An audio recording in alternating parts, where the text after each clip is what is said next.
change the boarding point of your Indian Railways ticket. So hey guys, welcome to this tutorial. In this tutorial I will be showing you how you can change the boarding point of your ticket or the boarding station using the official IRCTC website. So as here you can see, currently I am in the official IRCTC website.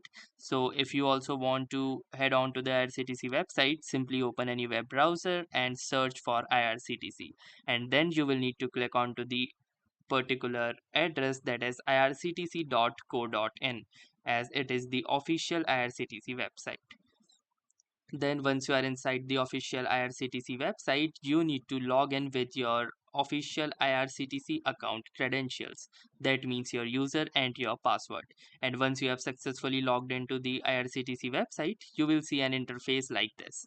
Now in this particular interface, first thing that I will going to do is access my ticket that I want to change the boarding point of.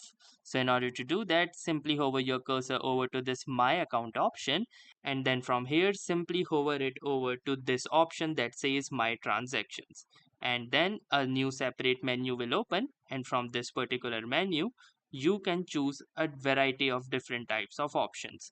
Now from here simply choose booked ticket history, or you can also choose the last transaction detail as well. So let us go with the second option, and now you can see that this is where it will show all of my upcoming journeys. So I can choose that particular ticket for which I want to change the boarding station. So let me click onto this ticket, and now you can see that it is showing me the actual PDF, and just below it it is giving me some different types of options, and one such option is change boarding point, which can be seen right here.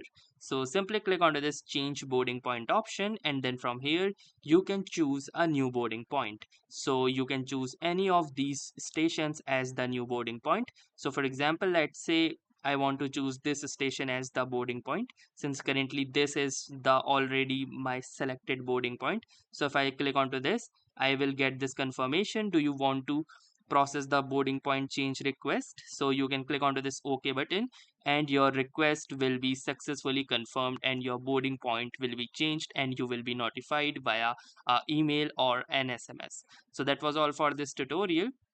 If this tutorial was helpful to you, consider giving it a like, and also don't forget to subscribe to our YouTube channel for more such exciting and helpful video content. Thanks for watching and have a nice day.